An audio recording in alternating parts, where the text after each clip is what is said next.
ఈరోజు సమావేశం ఏర్పాటు చేయడానికి ముఖ్య కారణం మీ అందరికీ తెలిసిన విషయమే.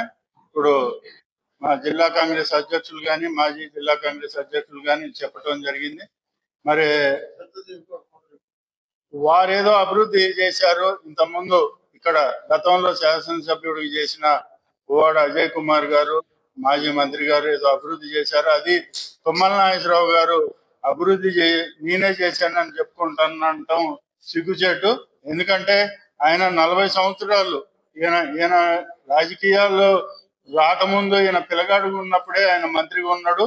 మరి మంత్రిగా ఉండటమే కాదు, ఉమ్మడి ఆంధ్రప్రదేశ్ లో ఆయన శిలాఫలకం లేకుండా, అభివృద్ధి పథకం లేకుండా నీటిపారుదల కానీ, రోడ్లు కానీ, భవనాలు కానీ, పంచాయతీ భవనాలు కానీ ప్రతి ఒక్క దాంట్లో ఆయన మార్పు ఉంది. ఆయన్ని చూసి ఎంతో మంది ఎమ్మెల్యేలు రోల్ మోడల్ గా తీసుకొని మరి వాళ్ళ నియోజకవర్గాలు అభివృద్ధి చేసుకున్న సంఘటనలు మనం ఎన్నో చూసాం. మరి అదే విధంగా మరి ఆయన కుళ్ళుబోతు తనం కాకపోతే మరి ఖమ్మంలో మెడికల్ కాలేజ్ ఆయన తెచ్చి ఆయన ఆధ్వర్యాల్లో నిర్మాణం జరగట్లేదా? మరి అదే విధంగా కేబుల్ బ్రిడ్జ్ ఎవరు శంకుస్థాపన చేశారు, ఎవరు ఇప్పుడు నిర్మాణంలో ఉన్నది? మరి అదే విధంగా యంగ్ ఇండియా ఇంటిగ్రేటెడ్ స్కూల్స్ ఎక్కడ తెచ్చారు? మరి అదే విధంగా కిల్లా రోప్వే బ్రిడ్జ్, ఖమ్మం నగరానికి మంచినీటి శుద్ధి మంచి నీరు అందించాలనే సంకల్పంతో 200 కోట్లతోని మరి 200 కోట్ల నిధులు శాంక్షన్ తీసుకొని వచ్చి మరి గతంలో ఏదైతే నీళ్లు అందని పరిస్థితి, ఖమ్మం నీటి ఎద్దడి ఉంటే 8 నెలలు వచ్చి మిగతా 4 నెలలు నీళ్లు రాని పరిస్థితి ఉంటే దాన్ని కూడా మరి వచ్చిన 2 సంవత్సరాల్లో మరి ఇప్పుడు ఈ పథకం తీసుకొని వచ్చి 8 నెలలు ఇటు మున్నేరు నుంచి మిగతా 4 నెలలు పాలేరు జలాశయం నుంచి నీళ్లు అందించేలా 24 గంటలు నీళ్లు వచ్చే ఏర్పాటు చేసింది తుమ్మల నాగేశ్వరరావు గారు కదా. మరి అదే విధంగా వ్యవసాయ మార్కెట్ చూసుకున్నట్టయితే మన కళ్ళ ముందు కనిపిస్తున్నాయి ఇవన్నీ కనిపిస్తున్నా మరి ఈ కళ్ళబొల్లి మాటల్లో చెప్తే ఎవరు ముందు నమ్ముతారు? సీతారాం ప్రాజెక్ట్ కానీ, Manchukonda lift irrigation, Swaminarayan international school, మరి టిటిడి దేవాలయం, పర్యాటక రంగం, వెలుగుమట్ల అర్బన్ పార్క్ కానివ్వండి, మరి ఇంకెన్నో ఈయన శాసనసభ్యుడిగా ఉన్నప్పుడు కూడా మరి జరిగిన అభివృద్ధి అంతా కూడా మరి తుమ్మల నాగేశ్వరరావు గారు మంత్రిగా ఉన్నప్పుడు జరిగినాయే కదా. మరి ఆయనలాగా ఈ అకౌంట్లో వేసుకోవటం కాదు.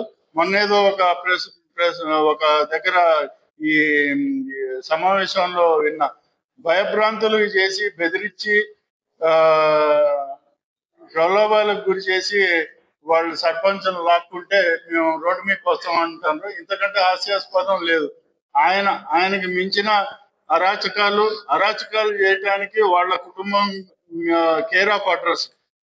గతంలో దానికి మేమే సాక్ష్యం. నేను కానీ నా కార్పొరేటర్లు కానీ ఎంతో మంది ఆయన బాధితులు ఇక్కడ ఉన్నారు.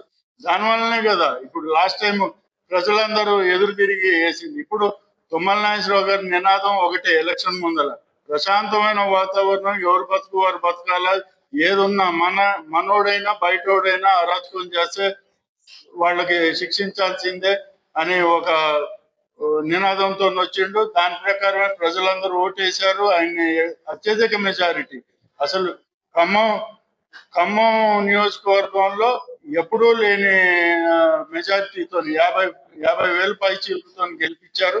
ఇంకా ఈయన ఏ మోహం వేసుకొని మాట్లాడుతాడు? అదే విధంగా మరి